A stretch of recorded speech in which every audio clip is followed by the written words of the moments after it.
Ինչ է սատանայական հարձակումը։ Սատանայական հարձակումը դիտավորյալ, միտումնավոր հարձակում է սատանայի կողմից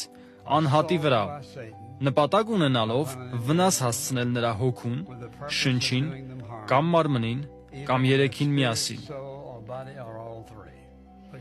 Նայեք, սատանայի կողմից անհատի վրա դիտավորյալ միտումնավոր հարձակում,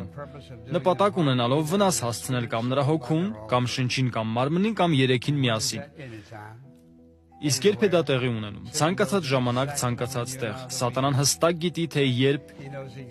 ես եւ դու ամենից տկարն ենք։ Նա հստակ գիտի, թե ինչպես կարող ենք մենք սայթակել։ Նա կարող է իմանալ, թե ով է ամենից լավ ստիպում մեզ սայթակել կամ ինչն է գերում մեզ։ Յուրաքանչյուր հավատացյալ կանգնում է փորձության առաջ, ու եթե մենք մտածենք այսօրվա մասին, ապա մեր ամբողջ հասարակությունը ուղղված է մեզ ինչ-որ բանով գայթակղելուն։ Միգուցե դուք միացնում եք ռադիոն եւ լսում, մենք պետք է գնենք դա։ Հեռուստացույցն ասում է, մենք պետք է գնենք դա։ Դուք պետք է տեսնեք դա։ Եվ ամենուր եք, ուր էլ նայեք, ունենում եք գայթակղություն, ու հաճախ այսպիսի բան էլ ունենալու, որի կարիք չունեք, որը չպետք է ունենաք։ Իսկ փորձության կամ գայթակղության արդյունքն է բաժանումը եւ կործանումը։ Այսպիսով իմ հարցն է. Ո՞րն է քեզ փորձելու սատանայի նպատակը։ Դու հրաշալի քրիստոնյա ես, սիրում ես Աստծուն, ո՞րն է նրա նպատակը։ Նախ եւ առաջ, մեզ հեռացնել Աստծուց եւ մոտեցնել իրեն։ Սատանան ուզում է, որ մենք հեռանանք Աստծուց, այնպես որ նա հստակ գիտի, թե ինչպես կարող է մեր միտքը կտրել Աստծուց, հոգևոր բաներից եւ ուղղել դեպի նյութական կամ զգայական բաները։ Նա հստակ գիտի, թե ինչ է անհրաժեշտ դրա համար։ Ինչ է անհրաժեշտ։ Ո՞րն է նրա նպատակը։ Մեզ հեռացնել Աստծուց եւ մոտեցնել իրեն, այսպիսով խափանելով Աստծո նպատակը մեր կյանքում։ Այլ խոսքով, եթե սատանան կարողանա փոխել, խափանել Աստծո նպատակը ձեր կյանքում, ապա նա ձեզ կհասցնի այնտեղ, որտեղ ուզում է։ Որովհետև հիշեք, Աստված ունի կամք ձեր կյանքի համար, նա ունի ծրագիր։ Նա ունի լավագույնը, իսկ սատանան չի ասելու.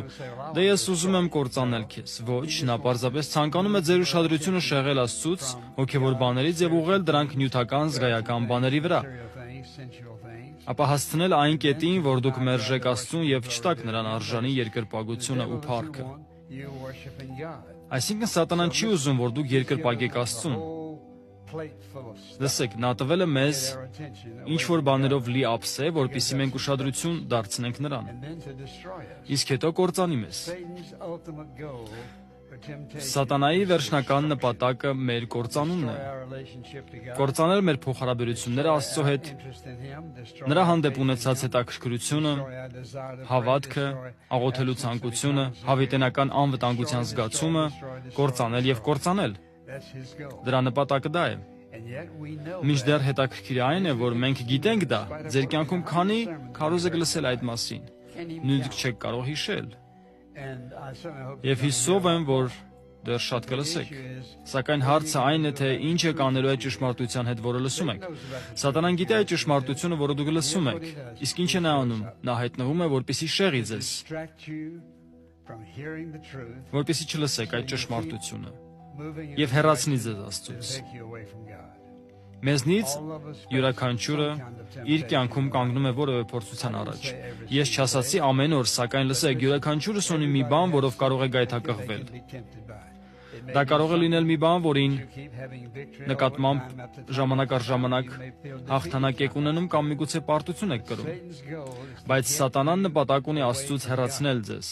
Ուստի նա կասի ձեզ, թե ինչու դուք Աստվածաշունչ կարդալու ժամանակ չունեք, նա կասի, որ նախ եւ առաջ դուք պետք է ինչ-որ ժամի ինչ-որ տեղում լինեք։ Երկրորդ նա կասի, կարիք չկա, որ կարդաս, դու նույնիսկ չես հասկանում դա։ Ինչու կարդաս, եթե չես հասկանում։ Ինչի կասես երկրորդ օրինաց կամ Ղևտացիների կամ չորրորդ թագավորացի մասին։